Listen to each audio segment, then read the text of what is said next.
Hey everybody, it's Skinny K, and I wanted to talk about this little topic that I like to use these little videos, the shorter videos for topics. And I was thinking, um, which of the two big horror slasher 80s or 70s franchises are the best? Okay, I'm not discounting Nightmare on Elm Street because that came later. So we got 1978 Halloween, starting a franchise, and then 1980 Friday the 13th. And I I'm a bigger fan. I have three number one horror movies. That's Halloween 1, 78, and Halloween 2, 81. I also love The Thing from John Carpenter from 1982. And the rest of my top five is there's a I won't see, it's hard to say which number, but the next in line would be a Friday the 13th movie. But there are two Friday the 13th movies I really love. So my second favorite would be a Friday the 13th movie. The final chapter is probably my favorite, but in story wise, it's kind of like this. It's a little bit higher than part two. I love part two. I love Sackhead Jason, that story too, but and a lot of people don't like that one. I love Amy Steele, John Fury as Paul. Uh, I like that story. I like that story. Yeah. So I'll say final chapter. Yeah, because it has the better actors in there. You know, Crispin Glover, Corey Feldman. So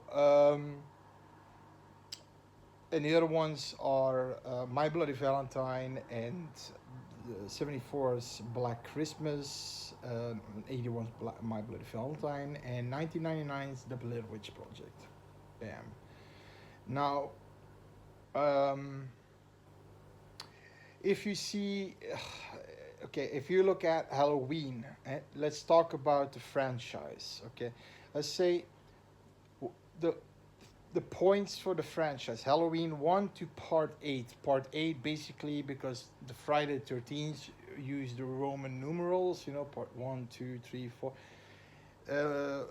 Halloween did that too until Halloween Return of Michael Myers, Halloween Michael Myers Revenge, and the Curse of Michael Myers, and H2O. And Halloween 1 to part 8 is basically Halloween 1 to part 8 is Halloween Resurrection.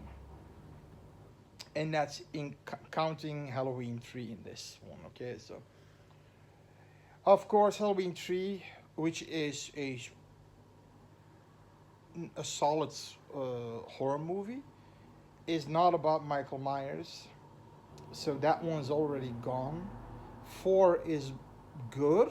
It's a good one, a good attempt, and it's kind of a rehash of the first one. Only this one's on steroids. It has more kills, a little bit more gore, a lot more gore.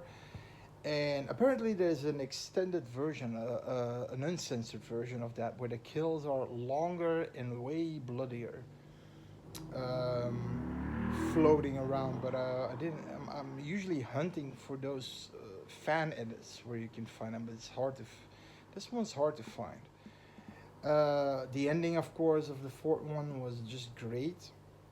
And then another good attempt was H2O, although it has that Scream vibe because it was made during the Scream movie that kind of revived the slasher era for a few years. Not as long as Halloween did in 78, which revived it for like 12 years, which started it for 12 years because before Halloween 78, you already had slashers. Black Christmas 74, The Bay of Blood 73, I believe. Alice Sweet Alice, I'm thinking of the year, but you know what I mean? People Toys 76. Of any case, you Halloween H2O is good for me because I love Jamie Lee Curtis' performance in that one, and I like the ending. That was a good ending to say it quits. And all the rest is shit. The only one that I can say from part 5, 6, and then Resurrection is that Resurrection, without the Jamie Lee Curtis stuff, is a fun movie to watch. And then The Curse of Michael Myers, the doc, which one? It's the documentaries. The producer's cut, which is the longer version, but the less gorier version.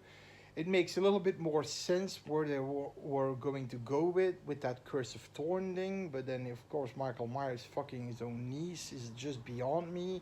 And even seeing that image, him standing there with that mime face and that zipping his zip, taking his dick out. No, sorry, I can't. I just can't. And then the Friday the 13th, although weird continuity errors, like in part, what has Michael been, Jason, of course, now has been doing all these years? You know, he was alive apparently in the first one, but maybe you can see it like this: Jason was dead, and but the moment his mom died, the curse of Jason, came alive, and he came alive because how the way he came out of the water looked like he had these blood stains over his, like he was a zombie. He looked like his fucking zombie.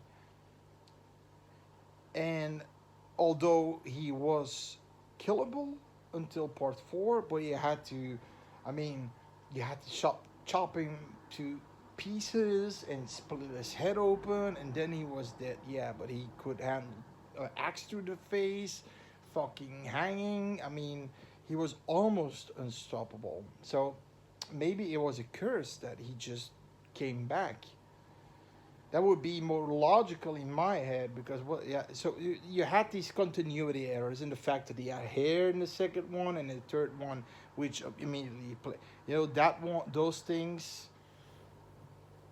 But that didn't bother me too much, and I think if you're going for continuity, Friday Part 1 to 8 is the best franchise. If you're going for cheesy fun, Friday is the best franchise. If you're going for kills and gore, Friday is the best franchise. If you're going for atmosphere, tension, building up, creepiness, then Halloween is the best franchise. And especially the first two Halloweens. And those are my number ones too. So I'm a big John Carpenter fan too. So that's also a plus. So yeah, I think the Friday the 13th franchise wins as best franchise of both of them, and that's my opinion. I'm trying to hear you guys' opinion too. So put it in the comments. Please like if you like the video or subscribe. It's all free. It's all good. See you later. Bye bye.